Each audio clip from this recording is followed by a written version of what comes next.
Hi, I'm Kevin Tetz, working with LMC Truck to bring you cool technical information and great how-to videos on how to make your truck project even better.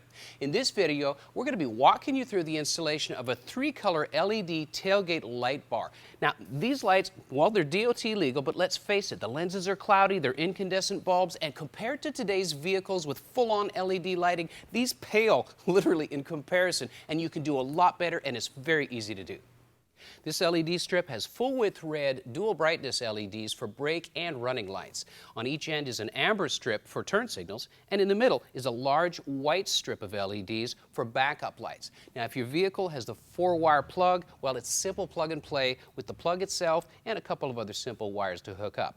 If not, the kit comes with a 4-wire plug that's easily hardwired into your vehicle's existing system. But the best thing is that it's a simple, no-cut, no-drill installation using the provided self-adhesive strips.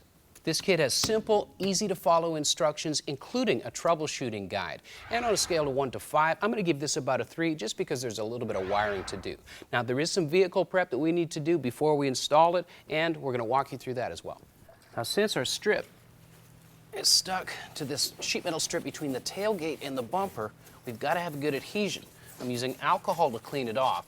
Now, our old truck has a trailer plug in the bumper, but a lot of vehicles now don't have that 4-wire plug or easy access to the wiring. So we're going to show you how to splice into the main harness, but do it the right way. And that way we get a good solid connection and we get a foolproof electrical system that's not going to let us down. Whenever you're doing a wiring project or electrical work, it's just good practice to disconnect the battery first.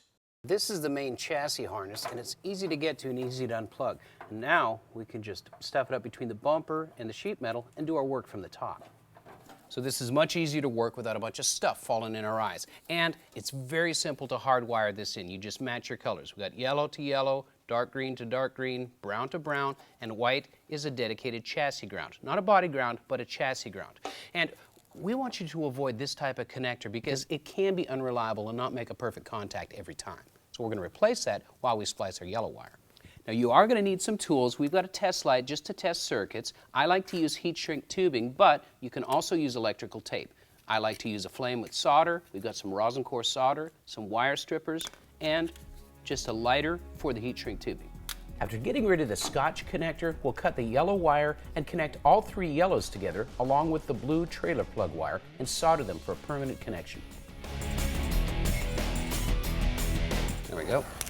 Same thing with the green wire, soldering it up. And then the brown wire, making the connection permanent and foolproof. And we seal it off with heat shrink tubing. I've added some additional wire to allow us to ground the light to a better spot on the frame and soldered on a connector for a solid ground. Now here's our control box for the LED light strip. We've got 1 wire that goes to 12-volt constant power, and this one gets tapped in to the backup light circuit, which we're 99% sure is this light green wire. We're going to verify by pulling the tail light. Just double check. So here's our backup bulb. The light green wire that we found in the main harness, well, that's our backup lights. That's where we tap in the white one from the control box. The instructions clearly show you where to connect every wire, and we're soldering every connection so we never have to think about them again. I always like to run a little bit of electrical tape around my connections.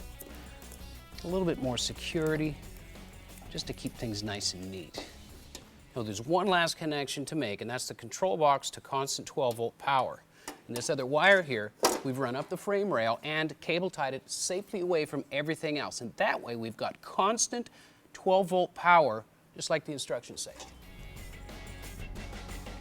We've soldered on a ring terminal so it makes a good connection while looking nice and neat. We also installed an inline fuse to our 12-volt constant power source. This will protect the circuit. The adhesive strips are peel and stick, and since we pre-cleaned the panel under the gate, we just line up and center the LED light strip and press the adhesive firmly onto the painted surface. And that is installed.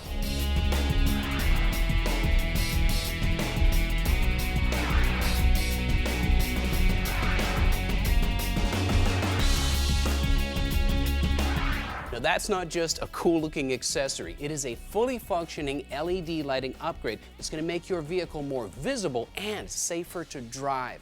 We hope we've passed on some tips to you that'll help you through an electrical project and making your connections the proper way. Don't forget to go through your LMC Truck catalog or go to lmctruck.com to get some other ideas on LED lighting upgrades or anything else that you might need for your truck project to make it better. Thanks for watching. I'm Kevin Tetz.